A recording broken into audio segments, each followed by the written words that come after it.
The first thing Eleanor Vance noticed was that her father had moved her drafting stool out of his office. It had stood beside the tall window for nearly 6 years, close enough to the radiator that her ink never froze in winter. The seat was narrow, the oak crossbar worn smooth where she rested the heel of her shoe while checking calculations. That morning, there was only an empty patch in the carpet and a pale square on the wall where her framed certificate from the Franklin Institute had hung. Silas Vance sat behind his desk with both hands folded over a stack of papers. A green-shaded lamp lit his cuffs, his gold watch chain, and the hard line of his mouth. Beyond the window, the Vance Industrial Works spread across the Philadelphia riverfront under a sky the color of dishwater. Coal smoke rolled from 6 chimneys. A shift bell rang below, followed by the rumble of carts crossing the yard. Eleanor closed the office door behind her. "You sent for me." Silas did not offer her a chair. "I did." On the desk lay the drawings she had completed 3 months earlier. A pressure-regulating assembly for steam pumps used in mines and municipal reservoirs. She recognized the faint thumbprint at the corner of the top sheet and the tiny correction she had made near the intake housing. Her handwriting filled the margins in charcoal and blue pencil. A different name had been written across the title block: Franklin Rusk, Chief Engineer. For a moment she heard nothing but the clock above the mantel. The office smelled of coal soot, bergamot hair tonic, and the damp wool of her father's coat. "What is this?" she asked, though she already knew. Silas slid a second document toward her. It was a complaint alleging that Eleanor Vance had removed proprietary drawings from the company and attempted to register them under her own name. Attached were sworn statements from 2 clerks and 1 junior engineer. All 3 men had worked under her direction. All 3 now claimed they had seen her copying company secrets after hours. Eleanor read the first page twice. The words did not change. "You told them to sign this. I told them what would happen if the board believed our chief engineer had authorized 3 failed castings. Rusk did authorize them. Rusk is useful, and I am not?" Silas looked toward the factory yard where a crane was lifting a boiler shell from a rail car. "You are my daughter." The answer was delivered as though it should comfort her. Instead, it made the room colder. Eleanor placed the complaint back on the desk. The castings failed because Rusk changed the alloy ratio.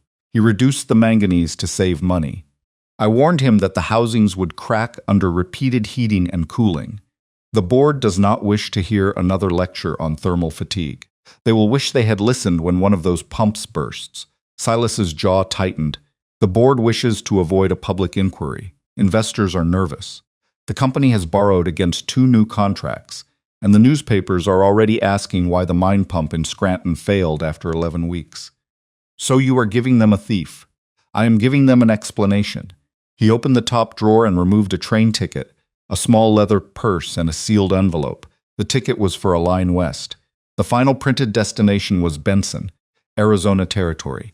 Eleanor stared at it. Silas leaned back. "There is a settlement north of the San Pedro River, Red Mesa. One of our commercial agents has arranged a room at the boarding house. You will have enough money to live quietly. And if I refuse, the complaint is filed by noon. The newspapers receive copies by evening. You will spend the winter answering questions in court. And when the company's witnesses testify, you will likely spend several years in prison. You would send your own daughter to prison for correcting a formula. I am offering you a way out. No. You are deciding which grave is easier for you to visit." A cart crashed somewhere in the yard below, men shouted. Silas did not move. Eleanor looked again at her drawings. The design was hers, but what the factory had built was not. Rusk had narrowed the wall around the intake manifold and substituted a cheaper, more brittle iron. Silas had approved the change because it reduced the cost of each casting by $4. $4, multiplied across hundreds of contracts, had been worth more to him than the lives standing near those machines. She touched the edge of the top sheet. "The pump you shipped to Arizona," she said. "Was it made from Rusk's revised casting?" Silas's eyes shifted to her face. "That is not your concern. It will fail. Enough. The days are too hot and the nights are too cold. The housing will expand around the brass fittings, then contract unevenly. It may last a season, perhaps 2. When it fractures, the pressure will travel toward the primary cylinder." Silas pushed the ticket closer. "You leave tonight." Eleanor had spent most of her life believing that if she worked hard enough, spoke carefully enough, and made herself useful enough, her father would eventually see her. She had learned calculus at the dining room table while other girls learned embroidery. She had walked factory floors in borrowed boots. She had stayed beside injured men after boiler accidents and written improved specifications before the blood had dried from the bricks. Silas had seen all of it. He had simply decided none of it mattered as much as the company ledger. She picked up the ticket and the purse. She left the sealed envelope where it lay. "What is that?" Silas asked. "My silence?" "A letter of introduction." "To whom?" "The mayor of Red Mesa." Eleanor broke the seal. The letter described her as a troubled young woman in need of firm supervision. It advised the mayor to keep her away from machinery, legal records, and company correspondence. It made no mention of engineering. She folded the letter once, then placed it in the flame of the gas lamp. Silas rose as the paper curled black between her fingers. She dropped it into the brass tray beside his inkstand. "You will regret that," he said. "I have regretted enough things in this room." She turned to leave. "Eleanor," she stopped with her hand on the door. "You cannot survive out there on pride." She looked back at the drawings bearing another man's name. "Then it is fortunate I know how to work." She packed one trunk. Most of her dresses stayed in the wardrobe. She took 2 plain skirts, 3 blouses, a heavy coat, a pair of walking boots, her mother's silver hair comb, and the German calipers she had bought with her first wages. Beneath the false bottom of her drafting case, she placed the original alloy calculations and the early pump sketches that still carried her signature. At dusk, the factory whistle sounded over the river. Eleanor stood on the station platform while snow melted into gray water along the tracks. No one from the company came to see her off. Her father's carriage did not appear. The westbound train arrived coughing steam and soot. A porter lifted her trunk aboard. Eleanor climbed the steps without looking back. For 3 days, the world outside the window changed slowly. Brick factories gave way to bare winter farms. Snow disappeared. The air grew drier. Towns became smaller, then farther apart. At night, she slept badly against the trembling wall of the carriage, waking whenever the wheels struck a rough joint in the rail. She shared the compartment for part of the journey with a widow traveling to St. Louis, and a salesman who carried samples of patent medicines in a wooden case. The widow offered hard-boiled eggs wrapped in newspaper. The salesman talked until he fell asleep with his mouth open. Eleanor said little. She watched bridges, water towers, cattle yards, telegraph poles, and the machinery at every stop. A broken coupling outside Kansas City delayed them 2 hours. She knelt beside the rail while the conductor argued with the mechanic and quietly pointed out that the pin had been inserted backward. The mechanic stared at her gloves, then at her face, then turned the pin without acknowledging her. The train moved again. By the time they reached the Arizona territory, fine red dust had worked into the window frames and under Eleanor's fingernails. The landscape opened into distances so wide they made her chest ache. Low mountains rose blue at the horizon. Mesquite and thorny brush stood far apart on hard ground. Nothing seemed decorative. Every living thing looked as if it had earned the right to remain. The train stopped at a platform consisting of sun-bleached boards, a water barrel, and a station office no larger than a garden shed. Heat struck Eleanor when she stepped down. It was not the thick summer heat of Philadelphia. It was dry and immediate, pressing against her eyes and lips, pulling moisture from her breath. A man with a gray mustache leaned against the station post. His hat had once been black. Tobacco stained the corner of his mouth. "Miss Vance?" "Yes, Arthur Miller." He nodded toward a wagon standing beyond the tracks. "Mayor sent me." He made no move toward her trunk. Eleanor looked at the cracked leather harness, the left wheel tilted slightly inward, and the dark line of old grease around the hub. "That wheel bearing is failing," she said. Arthur spat into the dust. "It has been failing since spring. It could seize. It is not yet." "That is not the same as being sound." He gave her a long look. "You talk like the letter said you would." "What letter?" "Mayor got one last week." Eleanor felt the old coldness return beneath the heat. Silas had sent another. Arthur loaded the trunk after all, though he did it with the expression of a man hauling someone else's mistake. They climbed into the wagon and started north. The road was 2 pale tracks through scrub. The wagon creaked at every rut. Eleanor held the side rail and watched dust collect on the hem of her black traveling dress. The wheel complained in a thin metallic rhythm. After half a mile she asked, "Do you have axle grease?" "In the box behind you. Stop the wagon." Arthur did not. "If it seizes while we are descending a grade, the wheel may come off." "We are not descending a grade." We will eventually. He sighed, pulled the team to a halt, and sat while she climbed down. Eleanor removed her gloves, found a small wrench and a lump of grease in the box, then crouched beside the wheel. The heat from the iron rim rose through her skirt. Dust stuck to the grease on her fingers. The bearing cap had been cross-threaded. She worked it loose, cleaned the grit from the fitting with a strip torn from an old feed sack, and packed it again. Arthur watched without helping. When she finished, he clicked his tongue at the horses. The wheel turned quietly. For several minutes, neither of them spoke. Then Arthur said, "Mayor's going to dislike you. Does he dislike quiet wheels? He dislikes surprises." Red Mesa appeared near sunset. A line of wooden buildings, a church with an unfinished bell tower, a feed store, a saloon, and several houses scattered along a dry wash. Beyond the town stood a wooden reservoir tower and a network of shallow irrigation ditches. A steam pump thudded near the river, each stroke carrying water uphill toward the storage tanks. Eleanor listened to it as the wagon approached. The beat was uneven, not enough to alarm anyone who had grown used to it, enough to tell her that the piston was meeting resistance near the end of every fourth stroke. Arthur stopped before a boarding house with a porch that sagged in the middle. A woman in a faded blue dress came out wiping her hands on an apron. She had flour on one cheek and tired kindness in her eyes. "Mrs. Ruth Bell," she said. "You must be Miss Vance." Arthur set the trunk in the dust and drove away. Ruth glanced after him.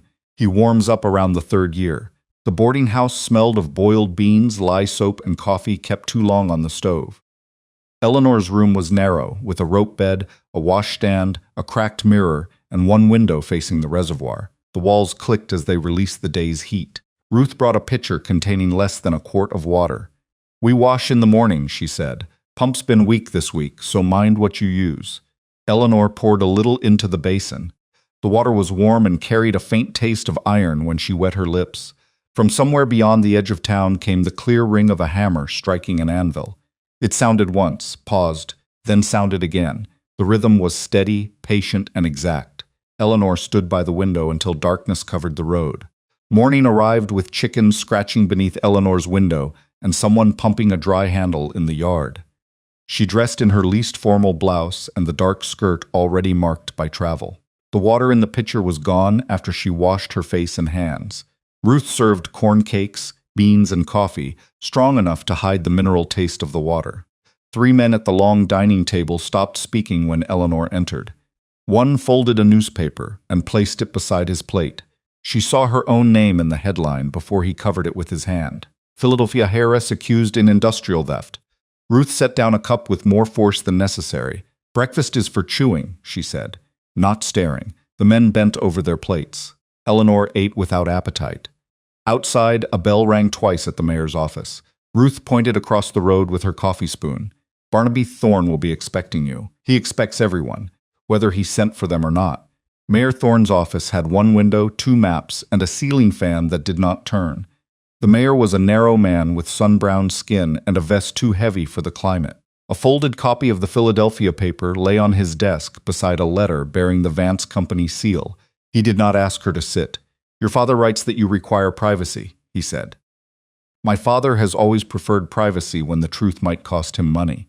Thorne's fingers tapped the desk. "Red Mesa is a small settlement. We do not have the institutions of the East. No women's college, no society for scientific discussion, no suitable office for a lady with your education. I am not asking for a society. What are you asking for? Work. His tapping stop. I can draw plans, inspect machinery, calculate loads, repair pumps, and improve the irrigation layout.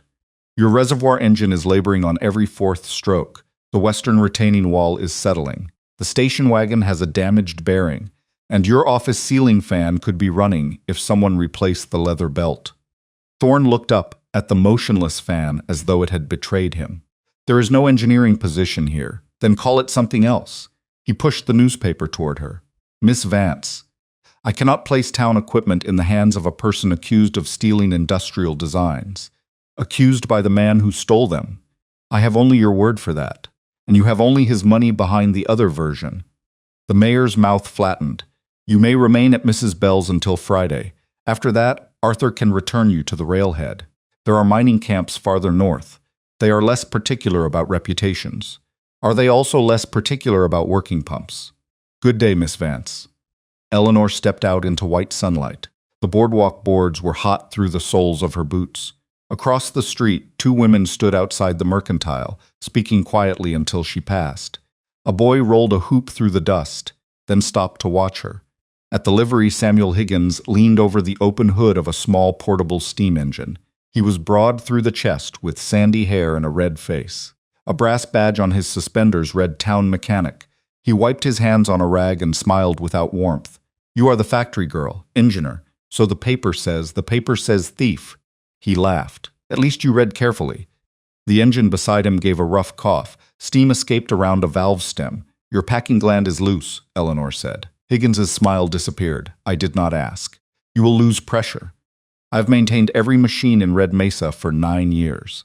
Then this one has been leaking for 9 years, under experienced supervision." A stable hand turned away to hide a grin. Higgins stepped closer. He smelled of sweat, grease, and last night's whiskey. "Go back to the boarding house. This town has enough trouble without some Eastern woman making a show of herself." Eleanor looked at the leaking valve, then at the reservoir pump beyond the roofs. "Your town has trouble because too many men mistake ownership for knowledge." She left before he answered.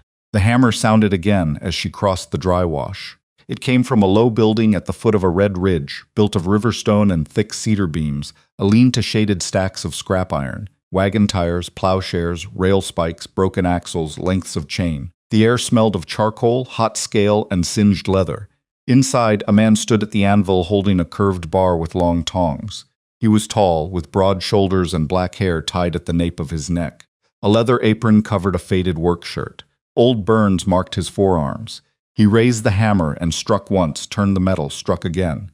Eleanor remained near the doorway. The man did not look at her, but he knew she was there. She could tell by the slight change in his stance, the way his left foot shifted to keep both the anvil and the entrance within view. He worked the bar into a heavy spring. His blows were not loud for the sake of loudness. Each landed where the metal needed to move. When the color faded from orange toward red, he returned it to the coals before the iron became brittle under the hammer. Eleanor watched the bellows, the tuyere, the angle of the chimney, and the stone wall built to capture the canyon wind. The forge was not crude. It was adapted. Air moved through it with almost no wasted draft. The man set the hammer down. "You are blocking the light," he said. His voice was low, his English measured. Eleanor stepped inside. "I am Eleanor Vance. I know everyone does, apparently. News travels faster when it is cruel." She glanced at the spring. "A well rig?" His eyes moved to her face for the first time. They were dark and steady. "Yes. The steel came from a rail leaf spring." A pause. "Yes. It will hold better than the original. That is the purpose." He turned back to the furnace. Eleanor looked at the quench barrel positioned near the side wall. A faint draft moved across the surface of the brine. The flame in the furnace leaned north each time the bellows opened. She tried to remain silent. The man lifted the spring from the coals. It glowed evenly along the outer curve, but the left end was slightly brighter. "The barrel should be moved," she said. The tongs stopped. He did not turn. "Why? The canyon draft crosses the water. Steam will be pushed along one side when you quench. That end will cool faster." He looked from the barrel to the flame, then toward the narrow gap in the stonework. "It has always stood there. That does not make the air still." The man returned the spring to the coals. He walked to the barrel, gripped the iron handles, and dragged it 3 feet behind a stack of firebrick. He waited until the metal returned to heat, then quenched it. Steam rose straight. When the spring cooled, he struck it lightly. A clear note rang through the shop. He studied the metal, then Eleanor. "What do you call the change?" he asked. "Martensitic transformation." His eyebrow lifted. "It means the steel hardens quickly," she said. "Too quickly in one place, and the stress remains trapped. I call it anger in the iron. That is shorter." A sound almost like amusement passed through his nose. He picked up a heavy sledge and held it toward her. Eleanor took the handle with both hands. The head pulled at her shoulders. "What am I striking?" "Nothing." "Then why give me the hammer?" "To learn whether you know its weight before you speak about where it falls." She tightened her grip. He watched until her arms began to tremble. Then he took it back. "My name is Chaitton, he said. "The town calls me when iron breaks and forgets my name when it holds. Mayor Thorne said there was no work. For you, for anyone willing to pay me." Chaitton glanced at her unmarked palms. "There is always work. Pay comes later if it comes." He pointed to a pile of coal near the wall. Sort the stone from that basket. Eleanor removed her jacket and began. By noon, soot darkened her cuffs. The work was simple, but the coal dust entered her nose and throat. Chaitton spoke only when necessary. He showed her which pieces burned cleanest, which contained too much shale, and how to stack fuel so air reached the center. A rancher brought in a broken hinge. A woman from the far side of town arrived with a bent stove grate. Chaitton listened to each person, named a price, and placed the work in order. No one addressed him as Mr. Nabahe. Several glanced at Eleanor and left without greeting her. At midday, Chaitton opened a cloth bundle containing 2 corn tortillas, roasted peppers, and strips of dried meat. He put half on the workbench between them. "I can pay for food," Eleanor said. That was not the question. They ate in the shade of the doorway. Wind moved through the brush with a dry, rattling sound. The town pump thudded in the distance. Eleanor listened. Chaitton noticed. "You hear it. The drag near the end of the 4th stroke. It began after the last cold night. Has Higgins inspected the cylinder? He tightens what he can see. That is not inspection, no. A hawk circled above the ridge." Chaitton folded the food cloth and returned to work. Near sunset, he began heating a thick steel collar for a well rig. He pointed toward the bellows. "Pull when I say. Keep the rhythm." The bellows handle was chest high. Eleanor wrapped both hands around it and leaned her weight down. Leather compressed with a deep groan. The coals brightened again. She lifted and pulled. For the first few minutes, she counted strokes. Then she counted breaths. After 20 minutes, sweat ran beneath her collar. After 40, the muscles between her shoulders burned. The wooden handle rubbed her palms despite her gloves. Chaitton did not hurry. He heated the collar, shaped it, returned it to the fire, checked it against a mandrel, and heated it again. Eleanor's arms shook. "You may stop," he said. "Is the metal ready?"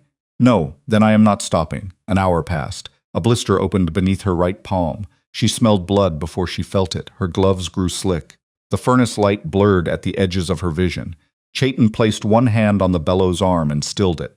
"That is enough." Eleanor released the handle. Her knees softened. He caught her elbow, then let go as soon as she stood steadily. She pulled off one glove. The skin at the base of her fingers was torn and bright. Chaitton brought a tin cup from a shelf. The water was warm and tasted faintly of smoke. Eleanor drank all of it. "You knew I would bleed," she said. "I knew the bellows would ask. And if I had stopped, then you would have stopped. That is all?" "That is all." He cleaned her hands with water from a small basin, then opened a jar of rendered fat mixed with crushed leaves. The salve smelled of cedar and bitter herbs. He spread it over the torn skin without ceremony and wrapped her palms in clean strips of cloth. His hands were large, scarred, and unexpectedly careful. "You studied in Philadelphia?" he asked. "Yes." "They let you into the school?" "They let me sit in certain rooms if my father donated enough money. They let me take examinations under another name. They let men repeat my answers as their own." Chaitton tied the final knot. "And still you learned?" "Yes." "That part belongs to you." The sentence struck deeper than sympathy would have. Outside, night settled quickly. The temperature dropped, carrying the smell of cold sand into the forge. Eleanor sat on a low bench, while Chaitton finished the steel collar. Without her pulling the bellows, he worked more slowly, using a foot treadle and pausing to tend the fire. When the collar was done, he placed it on the cooling rack and handed her a lantern. "The boarding house is dark by now," he said. "I know the road. Coyotes also know it. Are they particular about reputations?" "No. Only distance and weakness." He walked her as far as the dry wash. At the boarding house, Ruth saw the bandages and made a sound of disapproval. "What did that blacksmith do to you?" "He gave me work." Ruth studied her face, then set a bowl of stew on the table. "That is more than the mayor managed." Eleanor ate alone beneath the oil lamp. Her shoulders ached when she lifted the spoon. Coal dust remained in the lines around her nails. Through the open window, the reservoir pump continued its uneven beat. For the first time since Philadelphia, she slept without dreaming of her father's office. By the 3rd morning, Eleanor stopped wearing her black traveling skirt. Ruth found her in the kitchen before sunrise, trying to cut the skirt apart with sewing shears. "That fabric came from Paris," Ruth said. "It catches on everything. It also cost more than this house. That has not made it useful." Ruth took the shears from her and brought out a pair of canvas trousers left behind by a former boarder, along with a loose linen shirt and a leather belt. The trousers were too wide at the waist and too short at the ankle. Ruth altered them while Eleanor repaired the broken latch on the flour bin. When Eleanor arrived at the forge, Chaitton looked once at the trousers, then handed her a broom. "You have no opinion?" she asked. "They will burn slower than silk. That is almost praise. It is fact." The days settled into a rhythm. Eleanor swept scale from the floor, sorted scrap, kept the coal dry, and learned to judge heat by color instead of numbers. In return, Chaitton let her examine every repair that entered the shop. A plowshare broken against buried stone taught her how frontier farmers abused metal, because stopping during planting could cost a season. A cracked stoveplate taught her that cast iron could not be bullied into accepting a weld. A wagon axle from the Ortiz ranch revealed a hidden flaw in the grain, and Eleanor persuaded Chaitton to cut away more material than the ranch foreman wanted. The foreman complained about the price. Chaitton laid the old axle beside the repaired one. "Pay less now," he said, "and pay for a funeral later." The man paid. Eleanor began drawing at night. She kept a ledger of every damaged tool, noting where it had failed and how long it had been in service. Chaitton could not read all of her equations, but he understood her sketches. He added marks of his own, a line showing the direction of canyon wind, a notch indicating where an ore vein changed, a small curve showing how metal moved beneath a hammer. Their language became a mixture of measurement and sensation.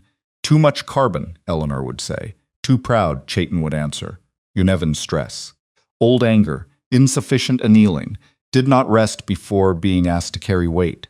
She suspected he sometimes made his descriptions longer just to irritate her. She also suspected he knew she enjoyed it.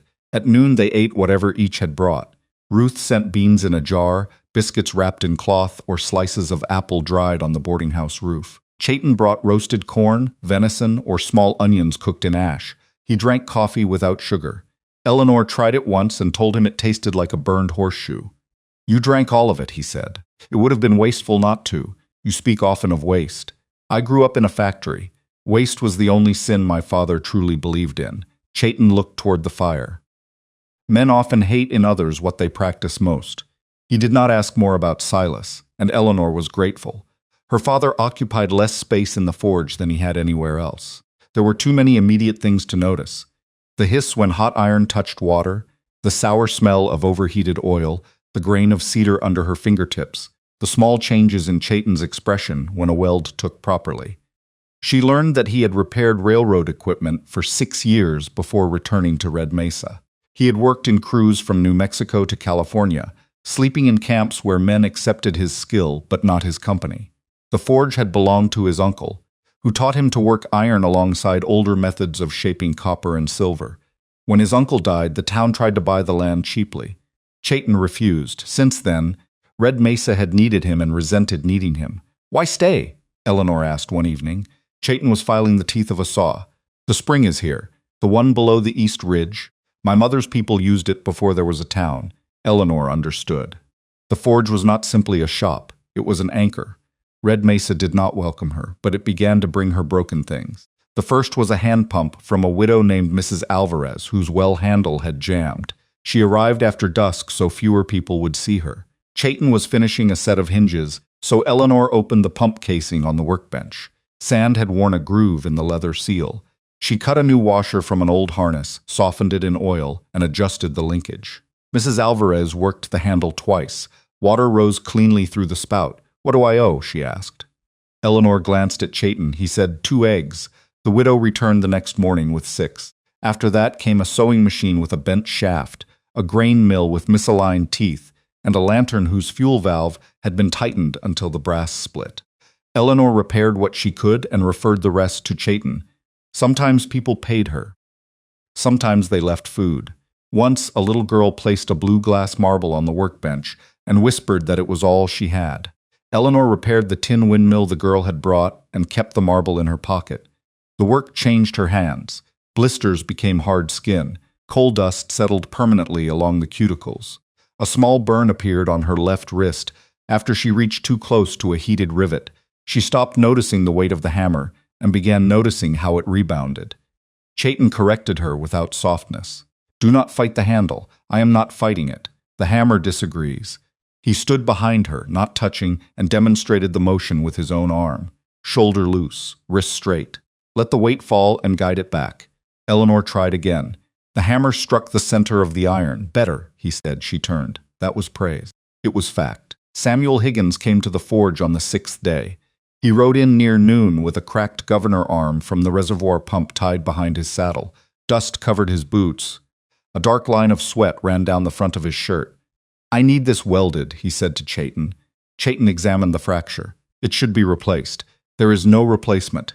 Then the pump should be stopped until one is made. Higgins laughed once. Stop the reservoir pump in this heat? Mayor would hang us both. Eleanor came closer. The metal around the break was polished from repeated movement. Fine branching cracks spread beyond the visible fracture. This arm has failed from fatigue, she said.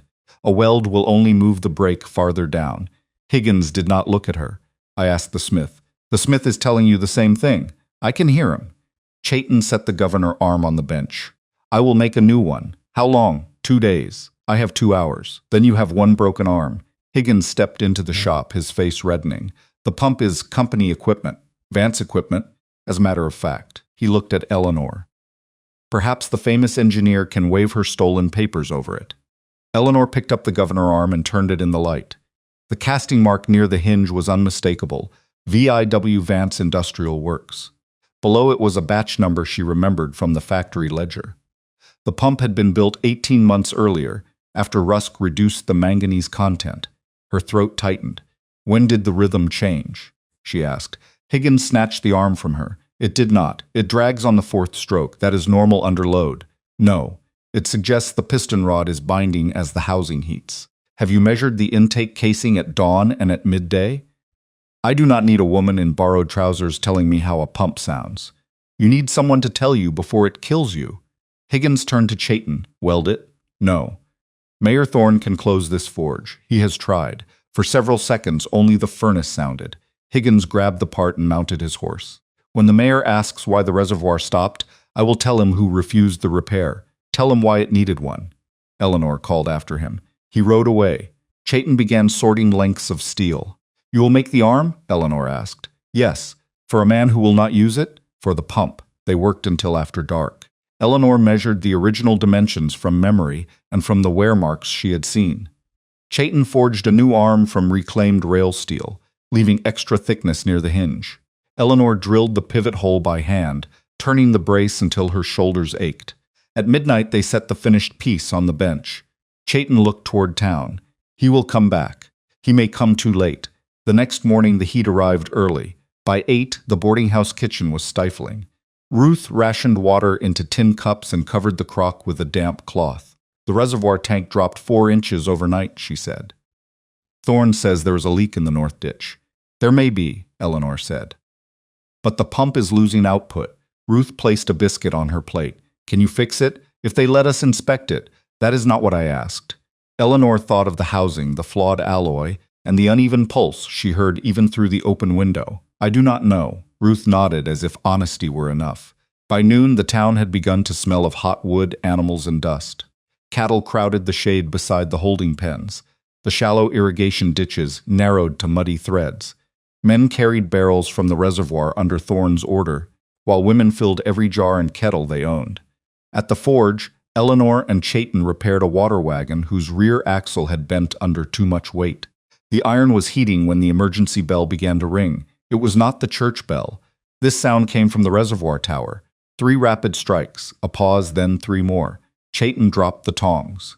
A white plume rose beyond the town roofs.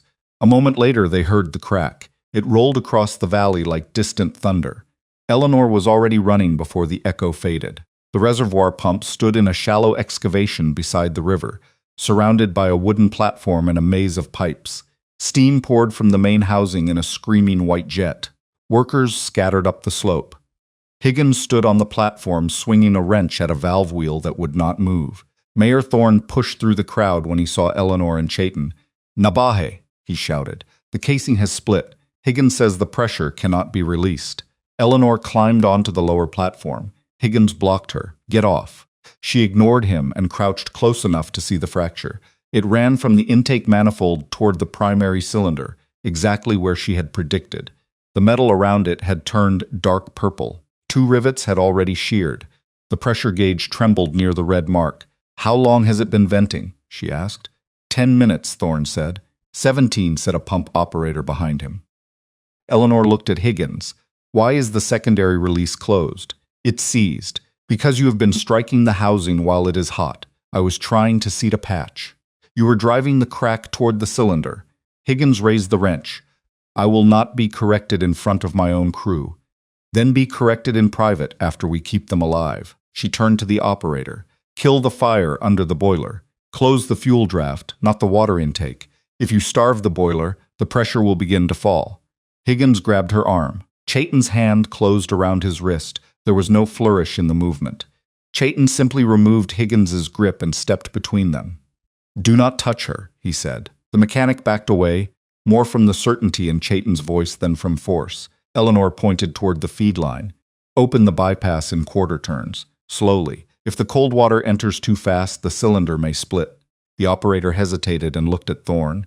The mayor's face was pale beneath the dust. Do it, he said. The men moved. The scream of escaping steam softened by degrees. The gauge needle dropped a fraction. Eleanor measured the fracture with her calipers, while Chaitton shielded her from the worst of the vapor. With a sheet of scrap iron, the heat burned through her shirt. Condensed steam ran along her cheek and tasted of oil. She checked the bolt spacing, the curvature of the housing, and the distance to the valve seat. The crack was too large for a welded patch. A new section would have to be cast and fitted over the broken area while the original housing remained warm. How long, Thorne asked, to repair it properly? At least 2 days. We have hours.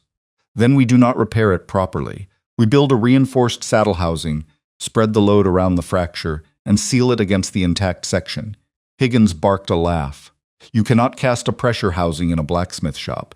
Not from ordinary iron. Then what? Eleanor looked at Chaitton. The locomotive springs, he said. She nodded. High manganese steel. We melt them with softer iron, cast the saddle, and cool it slowly enough to keep the stresses from locking in. Thorne stared at them. Can it hold? If our measurements are right, if they are not.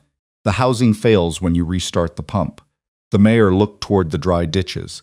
Children stood with empty pails. Cattle pressed against the fence, sides heaving. What do you need? He asked. Eleanor closed her calipers. The forge. Every sack of clean charcoal in town. 2 barrels of molding sand, clay, salt, rope.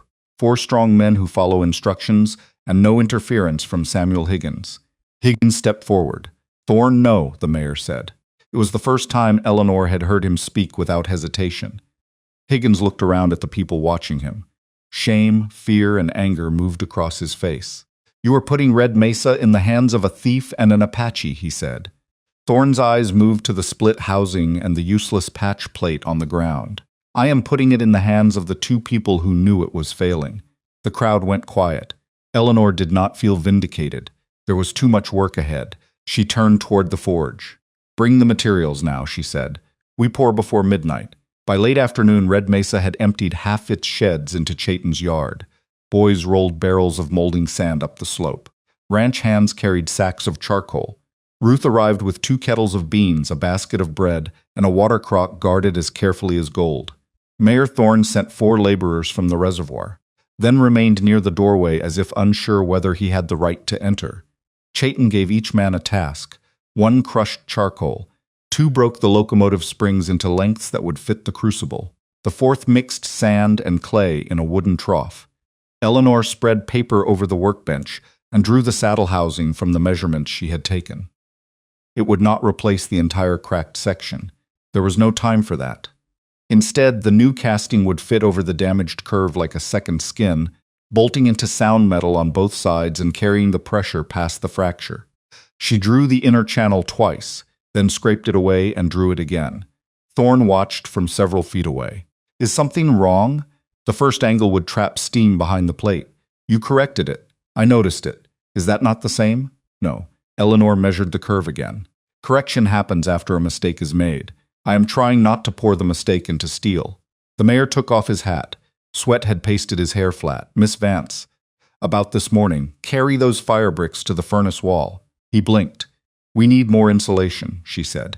You asked what you could do. Thorne carried the bricks. There was no room in the forge for status. The heat reduced everyone to breath, muscle, and usefulness. Men who had ignored Chaitton on the boardwalk waited for his instructions. Women from town brought wet cloths and food. No one mentioned the newspaper. The emergency had not made them kinder. It had made pretense expensive. Chaitton carved the wooden pattern from cedar, while Eleanor calculated shrinkage. Steel contracted as it cooled, and the mold had to be slightly larger than the final part. Too large, and the bolt holes would not align. Too small, and the saddle would crack when forced into place. She wrote a figure in the margin. Chaitton leaned over the plan. You changed it. The desert night will cool the outer edge faster than the center. We need more allowance here. He studied the shape, then ran one finger along the grain of the cedar block. The wood will move too. Eleanor looked at him. He pointed to a knot near the narrow end. When we pack the sand, this side may rise. She had accounted for the metal, the mold, the cooling air, and the pressure.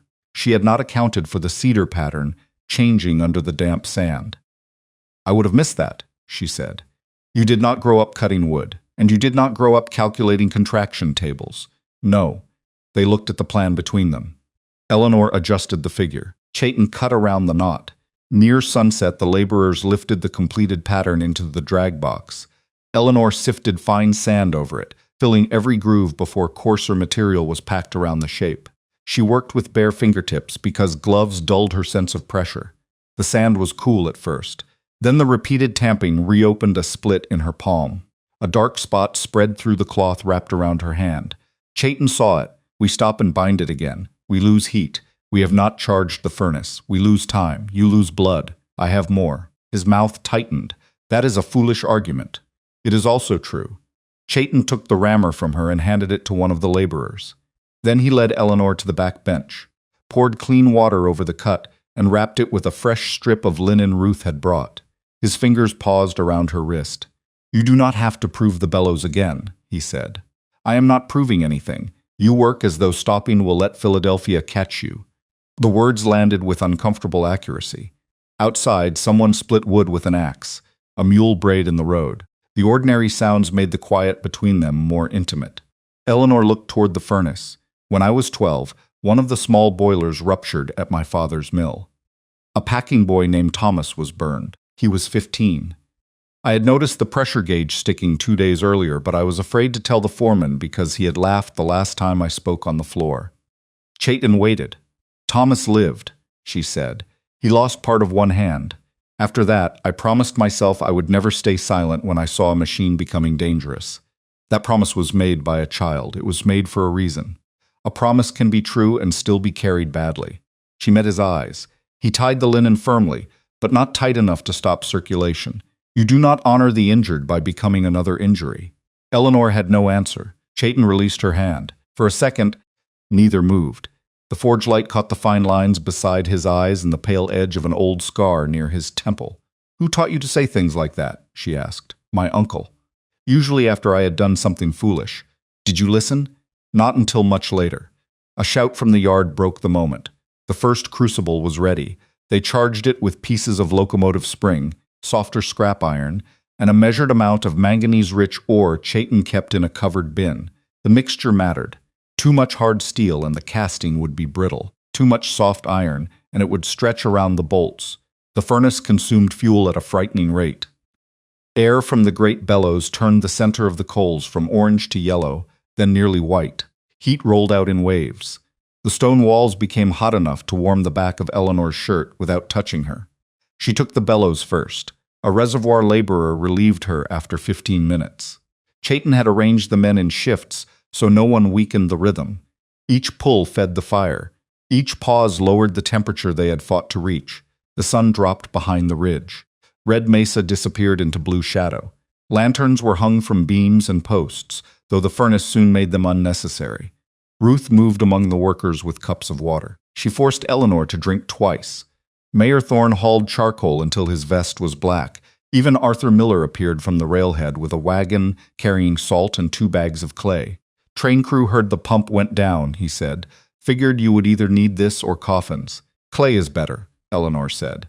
He looked at her trousers, soot-covered face, and bandaged hands. You are not what got off my wagon. No. Arthur nodded as if the change required no explanation. At 9, the metal in the crucible began to soften. Chaitton added flux. Impurities rose to the surface as dark slag.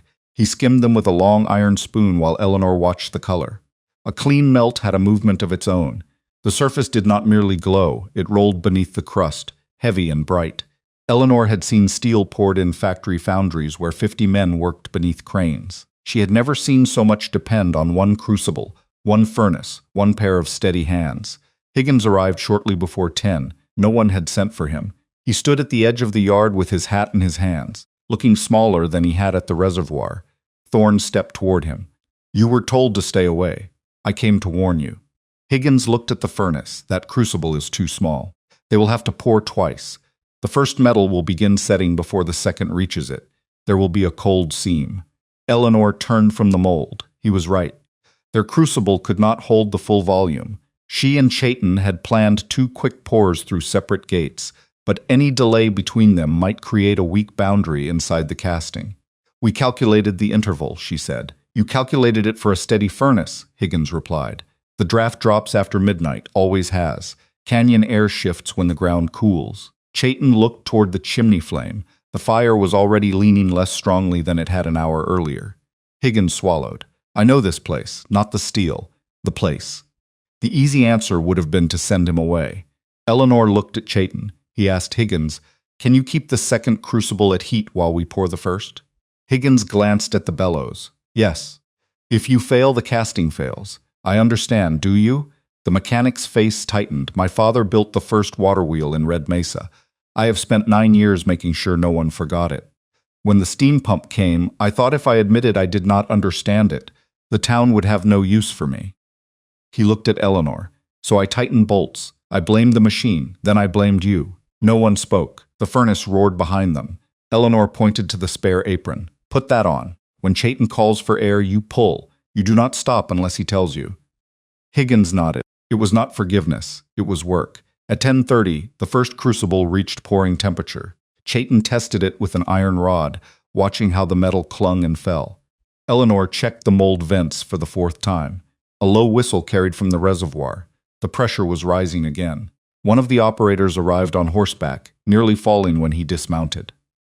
"The bypass is clogging," he said. "We have shut the boiler fire, but there is still heat in the core. The crack has widened another inch." "How long before the pressure forces the plate off?" Eleanor asked. "Maybe 3 hours. Less if the wind drops." They needed the casting poured, cooled enough to remove from the sand, cleaned, drilled, carried down, and installed before then. The schedule had already been impossible. Eleanor looked at the mold. "We increase the vents and pour hotter." Chaitton's expression sharpened. "Hotter metal shrinks more. We calculated margin. It may tear the corners. If we pour at the current temperature, it will begin setting before the second crucible arrives." Higgins listened from the bellows. Chaitton looked into the first crucible, then at the second heating behind it. "We pour hotter. We cool the narrow end with wet sand after the surface closes." Eleanor nodded. The decision passed between them without argument because each understood the risk the other had accepted. They raised the temperature. At 11, the furnace became too bright to look at directly. Sparks spiraled into the chimney. Sweat ran down every face in the shop. Ruth and the other women moved the water crock farther from the wall because the liquid inside had grown warm. Chaitton and Arthur lifted the first crucible with long tongs. The container swung between them, filled with white-orange metal that seemed heavier than stone and more alive than fire. Eleanor stood at the mold with a skimming rod. "Steady," she said. They moved one step at a time. The yard fell silent except for the bellows and the distant whistle from the reservoir. Chaitton tilted the crucible. Molten steel entered the gate in a bright stream. The sand hissed, smoke rose from the vents. Eleanor skimmed slag from the flow and watched each riser. When the first cavity filled, she shouted, "Second!" Higgins pulled the bellows with both hands. The second crucible came out. One of the laborers slipped on loose charcoal and struck the support frame. The crucible lurched. Chaitton caught the pouring bar with his forearm. A line of molten metal spilled onto the packed earth, bursting into sparks. Someone screamed. Eleanor shouted. Higgins did not stop pulling. Arthur regained his footing. Chaitton's sleeve smoked where the radiant heat struck it, but his grip did not move. They reached the second gate. The pause had cost them seconds. Eleanor watched the surface of the first pour dulling at the riser. Now, the second stream entered. For a moment, the two metals met without blending. A darker line formed in the gate. Eleanor seized a preheated iron rod and drove it down through the riser. stirring the boundary before the surface could close. Heat scorched the hair on her arm. The rod vibrated as the liquids joined. "Enough," Chaitton said. She pulled it free. The mold filled, then one of the vents spat flame. Gas had trapped beneath the broad side of the casting.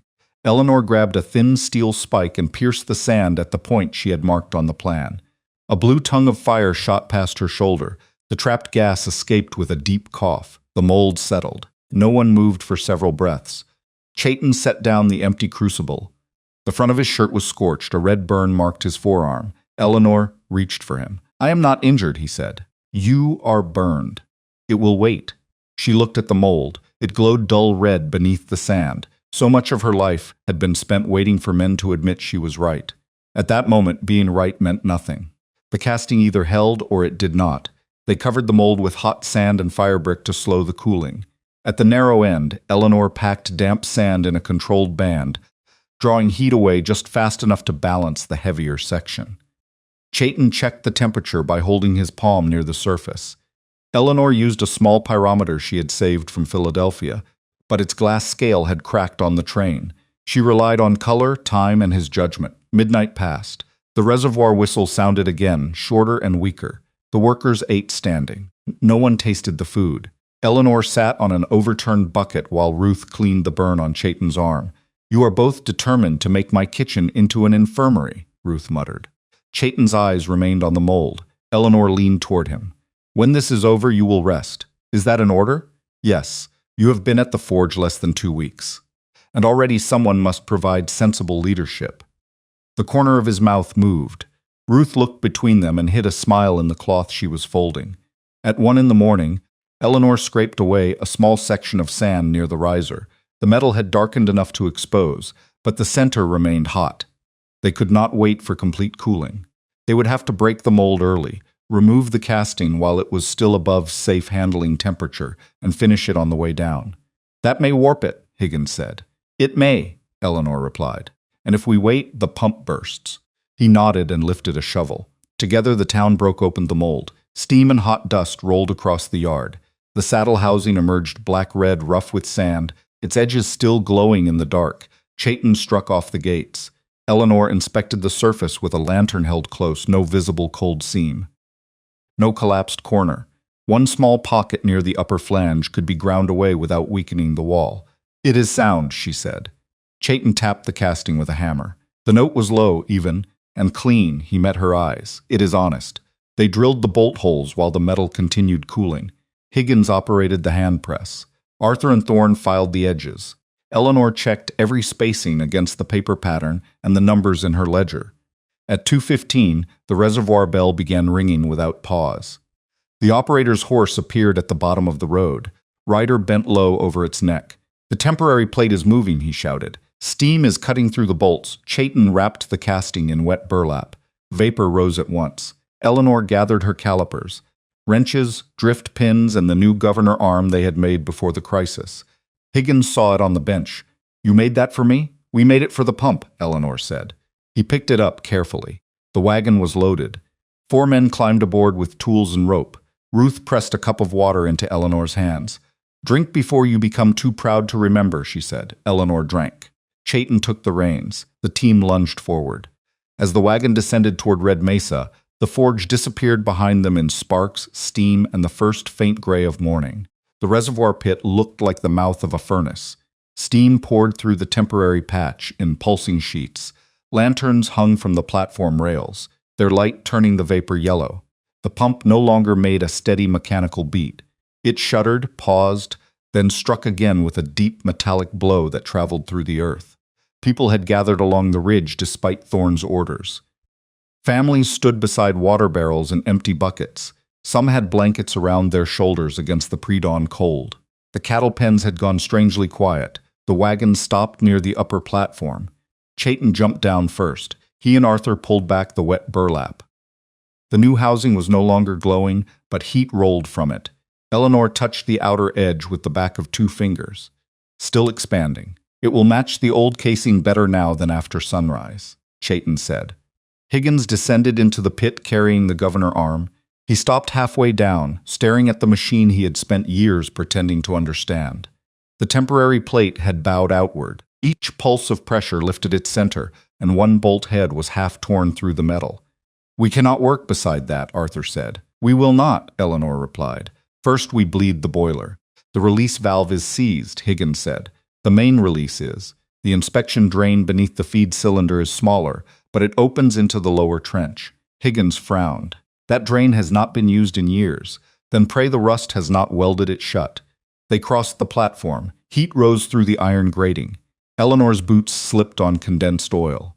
Chaitton stayed close without crowding her, one hand near the back of her belt whenever the platform shook. At the lower manifold, Eleanor found the inspection drain under a crust of mineral scale. Higgins knelt beside her. "I have a wrench that fits," he said. "You have a wrench that almost fits. Bring the narrow jaw from the tool chest." He went without arguing. Chaitton crouched near the temporary plate. "The lower bolt is moving." "How much?" "1 finger's width with each pulse." Eleanor placed her palm near the drain line, feeling the vibration. "We open it between strokes, not during." Higgins returned. Together they seated the wrench. The valve did not move. "Do not strike it," Eleanor said. "I know." He said it quietly. Chaitton heated a short iron bar in a portable brazier and held it against the valve collar, expanding the outer metal. Eleanor counted the pump strokes. 1, 2, 3 now. Higgins leaned on the wrench. The valve shifted with a gritty crack. A thin jet of black water and steam burst into the trench. Higgins jerked back, but Eleanor held the wrench steady. Again, half a turn. They opened it gradually. The pressure gauge began to fall. The temporary plate continued to bow, but more slowly.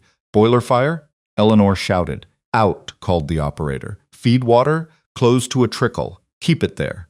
When the gauge reached a level she believed the damaged casing could survive, Eleanor ordered the remaining crew away from the pit. Only she, Chaitton, Higgins, and Arthur stayed. Thorne protested from the platform. "If the old housing breaks while we remove the plate, everyone below may be cut by steam or iron," Eleanor said. "You are more useful alive and out of the way." The mayor climbed back. They rigged the new saddle housing to a block and tackle fixed above the pit. Chaitton inspected the rope twice. The casting weighed more than 200 pounds. If it swung, it could crush a man against the boiler. Arthur took the hoist line. Higgins handled the guide rope. Chaitton and Eleanor moved to the damaged section. The first temporary bolt came free with difficulty. The second had bent. Chaitton cut its head with a hot chisel while Eleanor shielded the fracture with a steel plate. Each hammer blow rang through the casing. "Lighter," she said. "The crack is carrying the vibration." He shortened his stroke. The bolt head dropped to the grating. Steam whispered from beneath the plate. Eleanor removed the upper fasteners. The metal shifted outward. "Hold," Chaitton said. He wedged his shoulder against the plate while she drove a tapered pin into the gap, controlling the release. Condensation ran down his neck. The tendons in his arms stood hard beneath the skin. "Ready?" he asked. No, he waited. Eleanor checked the pressure gauge, then the drain flow. She could feel all of Red Mesa watching from above. For years, rooms had gone silent when she spoke because men expected her to fail. This silence was different. It belonged to people who understood that their lives depended on her next decision. She looked at Chaitton. Now, he pulled the plate free. Steam burst through the exposed crack with a violent hiss. Chaitton turned the plate into the flow, deflecting it toward the trench. Eleanor moved close enough to inspect the broken edge. The fracture was worse than before. A branch had extended 2 inches toward the cylinder wall.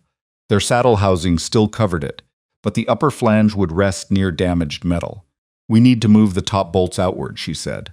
"The holes are already drilled," Higgins replied. "We drill 2 more in place." "There is no room for the brace." Chaitton looked at the casing, then at the hand drill. "There is, if the handle is shortened." He struck the wooden brace against the grating and broke 6 inches from the end. Eleanor stared at him. "It was a good handle," she said. "It was too long." Arthur lowered the new casting. The saddle descended through vapor, wrapped in wet cloth. Eleanor guided the lower edge toward the housing. The curve matched. The piece settled over the fracture with a deep iron knock. For the first time that morning, hope moved through her. Then the left side stopped half an inch short. "Warped," Higgins said. Eleanor ran her fingers along the seam. The hurried cooling had drawn one corner inward. Not much, enough to prevent the gasket from seating. Arthur's face went gray. "Can't it be forced? If we force it cold, it may crack." Chaitton touched the warped corner. "Heat the outside, cool the center." Eleanor understood. They could reverse part of the distortion, but doing so beside a damaged pressure vessel bordered on madness. "We need flame," she said, small and controlled. Higgins fetched the brazier. Chaitton packed wet cloth along the center of the saddle while Eleanor heated the outer curve with a charcoal torch. The metal expanded by fractions. Sweat ran into her eyes. She measured the gap after every pass. 1/8, she said. Chaitton tightened the guide rope. 1/16. A groan came from the primary cylinder. The pressure gauge jumped. "The drain is clogging," Higgins said. "Clear it." "With what?" "The governor rod." He shoved the old cracked arm through the lower trench and broke loose a clot of rust. Hot water surged out. The warped corner moved. "Seat it," Eleanor shouted. Chaitton drove the saddle home with one controlled strike of the wooden maul. The seam closed. They inserted the lower bolts first, then the side bolts. At the upper flange, Eleanor marked new holes farther from the branching crack. Chaitton held the shortened brace while she turned it from an angle that bruised her ribs against the pipework. Metal shavings fell hot onto her sleeves. One hole, then the second. Higgins installed the new governor arm while Arthur packed the gasket with graphite and oil. Chaitton drove the final bolts. Eleanor moved from one fastener to the next, tightening them in a crossing pattern so the load spread evenly. The pump gave a sudden lurch. The platform dropped beneath Eleanor's feet. A pipe support had failed. She slid toward the open trench. Chaitton caught the back of her belt with one hand and seized the railing with the other. For a moment, her boots hung above boiling runoff. He pulled her upright. "Are you hurt?" "No." Her voice came thin. The lower brace. The broken support had shifted the outflow pipe, placing fresh weight on the new housing. Higgins looked up at the ridge. "We need another beam." "There is no time," Arthur said. Chaitton climbed down beneath the platform. Eleanor grabbed his arm. "Where are you going?" "To carry it." "You cannot hold a live pipe through restart. Not alone." He looked at Higgins. The mechanic understood. Together they wedged a spare rail beneath the pipe and braced it with 2 timber blocks. Chaitton hammered the rail into place while Higgins held the blocks near the hot line. The support took the load. They climbed back, faces gray with soot. The sky above the ridge had begun to pale. Eleanor checked the seal one final time. Every bolt was seated. The governor moved freely. The drain remained open. The new housing was warm enough to expand with the old metal, but cool enough to carry pressure. "We restart slowly," she said. "No full fire, no full feed. Let the metals warm together." The operator returned to the controls. Eleanor stood at the primary regulator. Chaitton took the secondary release. Higgins watched the governor arm. Arthur remained at the support brace. On the ridge, no one spoke. Eleanor turned the brass wheel 1/4. Steam entered the cylinder with a low rumble. The new housing trembled beneath her hand, no leak. "Another 1/4, she said. The piston moved once, stopped, moved again. A faint line of vapor appeared near the lower seam. Higgins saw it. "There, condensation," Eleanor said. She touched the edge with a folded rag. The moisture was cool, not pressure. The third stroke came more smoothly. The fourth did not drag. Eleanor felt something inside her loosen. "Open the feed." Water entered the system. The pump groaned as the lines filled. The gauge climbed, paused, then settled below the red. The saddle housing held. "More fire," Eleanor called. The operator opened the boiler draft. The machine's rhythm strengthened. Slow at first, then even. The great piston traveled its full length and returned without binding. The governor arm rose and fell in a clean arc. For several seconds, nothing happened in the irrigation channel. Then muddy water coughed from the outflow. A second surge followed. A third. Clear water poured into the dry ditch and rushed downhill through the cracked earth. The sound from the ridge was not a cheer at first. It was a collective breath-breaking. Then people shouted. Someone began to laugh. A woman dropped to her knees beside the canal and plunged both hands into the water. Children ran along the bank as the flow reached the first field. The smell of wet soil rose into the cold morning. Eleanor stood with one hand on the regulator wheel. Her legs shook from exhaustion. Steam dampened her hair. The machine beneath her had been built from her stolen design, ruined by her father's greed, and saved by work he would never have valued. Chaitton came to stand beside her. "You hear it?" he asked. The pump beat steadily. "Yes. What does it say?" "Listen to the fourth stroke come clean. It says the iron is no longer angry." He looked at her, and this time he smiled without hiding it. Mayor Thorne descended the platform. Mud darkened the knees of his trousers. He stopped before Chaitton first. "Mr. Nabahe," he said. It was a small change in address. Everyone heard it. The town owes you. Chaitton glanced at the flowing canal. The town owes for charcoal, steel, labor, and the work of the forge. Thorne swallowed. Yes, of course. Then he turned to Eleanor. Miss Vance, I was wrong. She had imagined such words from many men. Her father, Rusk, the board. In imagination, apology had always felt like a door opening. In reality, it felt smaller than the work already done. You were, she said. Thorne waited for absolution. Eleanor looked past him at the townspeople filling barrels. The north irrigation wall is settling, she continued. The pump house needs shade over the intake casing. The drain line must be cleaned every month. And Samuel Higgins will need my specifications if he is to maintain the new housing. Higgins stood a few feet away, holding the cracked governor arm. I will follow them, he said. Eleanor met his eyes. All of them, all of them. Thorne let out a breath. We can discuss payment at the council office. No, his face fell. We discuss payment at the forge, Eleanor said, with Mr. Nabahi present. Chaitton's shoulder touched hers, lightly enough that it might have been accidental. Neither moved away. A rider approached from the south road as the sun cleared the ridge. Arthur, still standing near the pipe support, shaded his eyes. That is a rail courier, he said. The rider wore a company coat despite the heat beginning to rise. A leather dispatch case bounced against his hip. He stopped near the reservoir and called Eleanor's name. The sight of the Vance industrial seal on the case reached her before the man did. For an instant, the flowing water, the voices, and the morning light seemed to recede. Philadelphia returned in the shape of a brass buckle and a familiar stamped crest.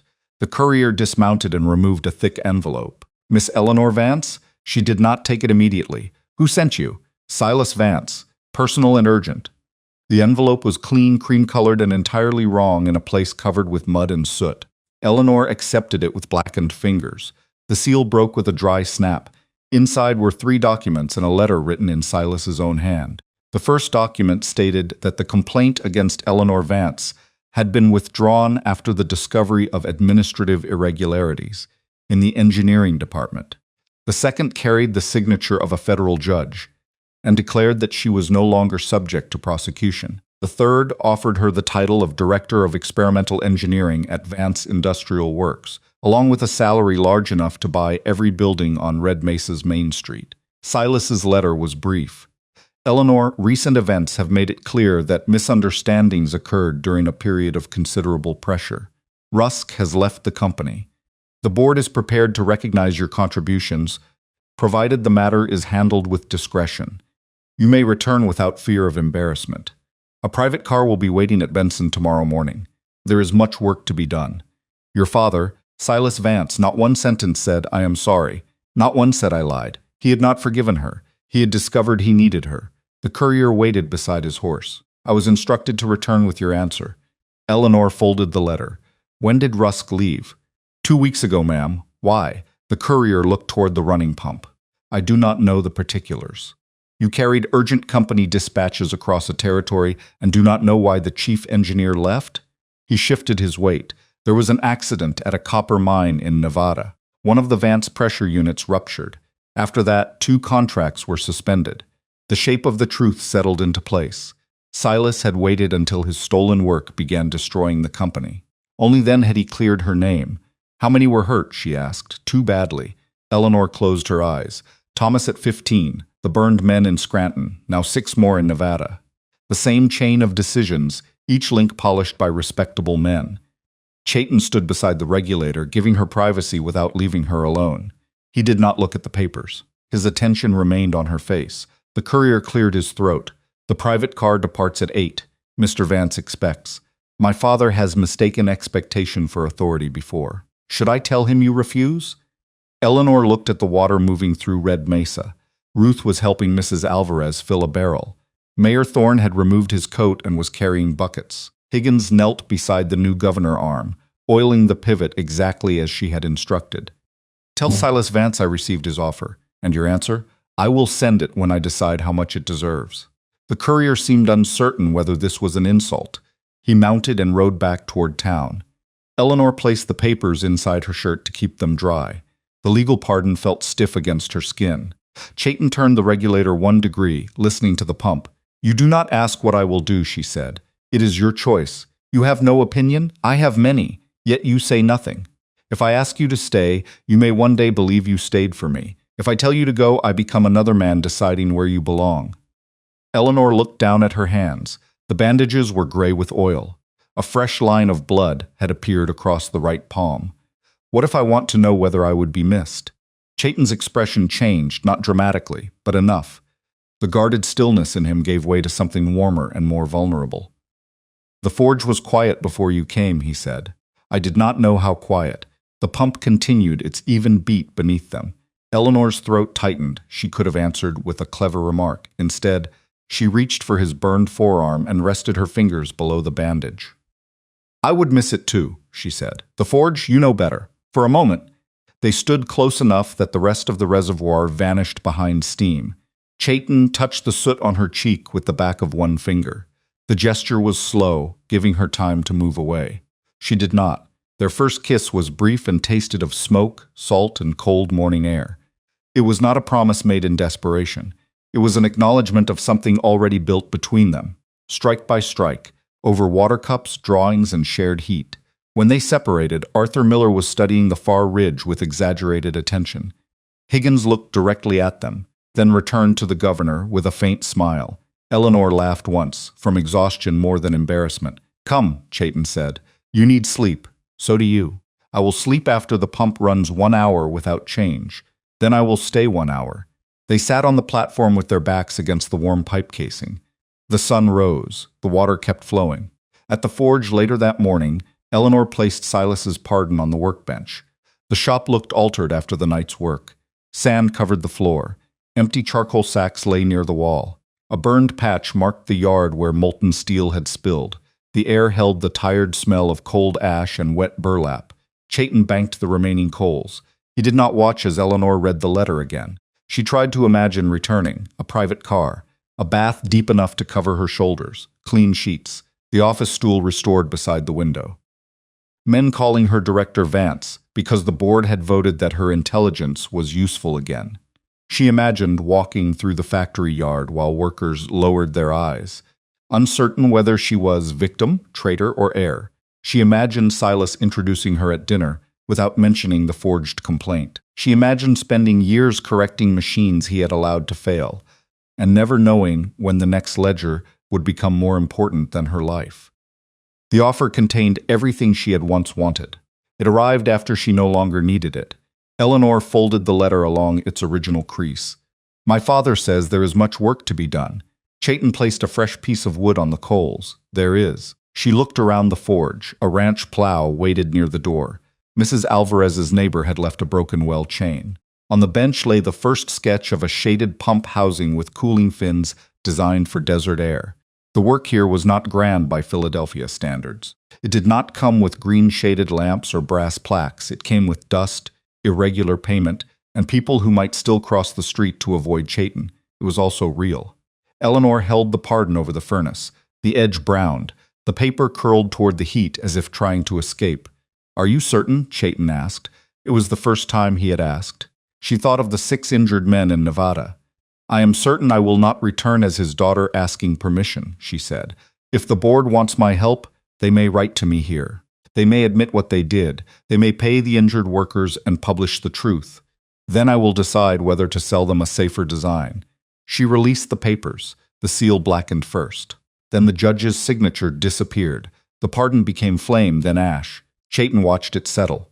"The dross burns away," he said. "Not all at once." No, Eleanor picked up the broken well chain. But enough to begin. She slept 14 hours in her room at the boarding house. When she woke, the light outside was orange, and Ruth was sitting in the hallway with a bowl of broth. "You missed breakfast and supper," Ruth said. "I was considering checking whether you had died, but Mr. Nabahi said you would object to the disturbance." He was correct. Ruth handed her the bowl. "Mayor Thorne came twice, first with money, second with more money after I told him the first amount was insulting." Eleanor took a spoonful of broth. "You negotiated on our behalf? I charged him for the beans too." On the table downstairs sat a canvas bag containing payment for the emergency casting, the repair, the charcoal, the labor, and a maintenance contract for the reservoir. It was more money than Chaitton's forge usually earned in 6 months. Beside it lay a note from Higgins asking for copies of her inspection schedule. Eleanor carried both to the forge. Chaitton was fitting a hinge to a cedar board near the entrance. When he saw her, he leaned the board against the wall before she could read it. "What is that?" "Not finished." "Then I will pretend I saw nothing." "You are poor at pretending." She placed the money bag on the workbench. The town paid. Ruth threatened them? Effectively. They counted the coins and divided the emergency payment. Chaitton pushed half toward her. "The forge supplied the tools, fuel, land, and most of the labor," Eleanor said. "The design made the castings impossible. I used your steel. You found its purpose." They argued for 10 minutes, then agreed to place most of the money into a common account for the shop. Eleanor kept enough to pay Ruth and buy proper work clothes. Chaitton kept enough to replace the burned crucible. The decision was made without ceremony. Their partnership began in a ledger with 2 columns and 1 shared total. Over the next month, Red Mesa changed in small, observable ways. Higgins came to the forge every Tuesday morning. At first, he stood outside until invited. Eleanor taught him to read pressure changes over time instead of reacting to emergencies. Chaitton showed him how to recognize metal fatigue by sound. Higgins listened. He never became humble, exactly, but he became careful, which was more useful. Mayor Thorne installed shade over the reservoir housing and ordered the north retaining wall rebuilt. He also passed an ordinance recognizing Chaitton's forge as the town's contracted machine shop. The wording was stiff, but the payments arrived on time. People who had once whispered about Eleanor now greeted her. Some did it from gratitude. Some did it because they wanted repairs. She accepted both without confusing either for friendship. Ruth continued to save the Philadelphia newspaper beneath the flour bin. One evening, she brought it to the forge. "You may want to see this." A small notice on the business page announced that Vance Industrial Works had accepted the resignation of Franklin Rusk and begun a review of its pressure equipment. There was no mention of Eleanor. There was no correction of the theft accusation. She folded the paper and used it to wrap a set of bolts. 2 weeks later, a telegraph arrived from the Vance board. It offered to purchase her revised alloy specifications. Eleanor replied with 3 conditions: compensation for the injured workers in Nevada and Scranton, a public statement naming her as the original designer, and independent inspection of every Vance pump still in service. The board rejected the conditions. She did not lower them. Another pump failed in Colorado. No one was killed, but a mine closed for 11 days. The board wrote again. This time it accepted 2 conditions and tried to soften the third. Eleanor returned the telegram unchanged. Chaitton read the answer over her shoulder. "Your father taught you something useful." "What?" "How to negotiate with men who think delay belongs only to them." The board accepted all 3 conditions before winter. Eleanor sold them a corrected design, not ownership of her work. The contract listed her address as Vance and Nabaugh Works, Red Mesa, Arizona Territory. The name came from the cedar board Chaitton had been hiding. He unveiled it on a cool morning after the first rain of the season. The board had been burned dark and rubbed with oil. Steel letters were set into the wood, each cut and hammered by hand. Vance and Nabahay engineers and Smith's Eleanor ran her fingers over the letters. "You put my name first," she said. "The shape balanced better." "That is your reason?" "It is one reason. What is the other?" "You arrived carrying a name used against you. I thought you should decide what it means now." The rain had left the yard smelling of wet cedar and iron. Drops clung to the sign's lower edge. Eleanor turned toward him. "I want your name beside mine," she said. "It is there. I was not speaking only of the sign." Chaitton became very still. Eleanor had faced boards of directors, rupturing boilers, and a father willing to destroy her. None had frightened her as much as the silence after those words. Then Chaitton reached into the pocket of his apron and removed a narrow ring forged from dark steel, with a small strip of silver set through the center. "I made this 3 days ago," he said. "You assumed my answer? I hoped. That is different." She held out her hand. They married beneath the unfinished church bell tower, with Ruth, Arthur, Mrs. Alvarez, and half the town standing in the dust. Chaitton's relatives came from the East Ridge and filled the yard with food, music, and children running between the tables. Mayor Thorne performed the civil words because there was no judge nearby. Higgins repaired the bell rope and rang it until Ruth threatened to cut it down. Eleanor wore a simple cream dress Ruth had sewn. Her mother's silver comb held her hair. Chaitton wore a clean dark shirt and the same serious expression he wore before a difficult pour. When Thorne asked whether he took Eleanor as his wife, Chaitton said, "I do," with such certainty that someone near the back began to cry. When he asked Eleanor, she looked at the soot still caught in the lines of Chaitton's hands. "I do," she said. There was no ballroom, no orchestra, and no approval from Philadelphia. There was wind in the cottonwoods, fresh bread on rough tables, and the reservoir pump keeping an even beat beyond the town. Years later, the pump still ran with the saddle housing visible on its side. Red mesa grew around it. New streets appeared.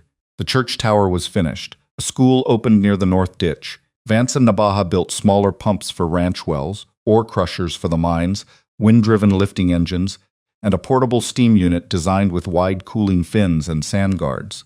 Their machines were not elegant by Eastern standards. They were easy to repair, difficult to break, and made for the land where they worked. Eleanor kept the first blue glass marble in the top drawer of her drafting table. She also kept the original charcoal drawings Silas had tried to steal, not as proof anymore as history.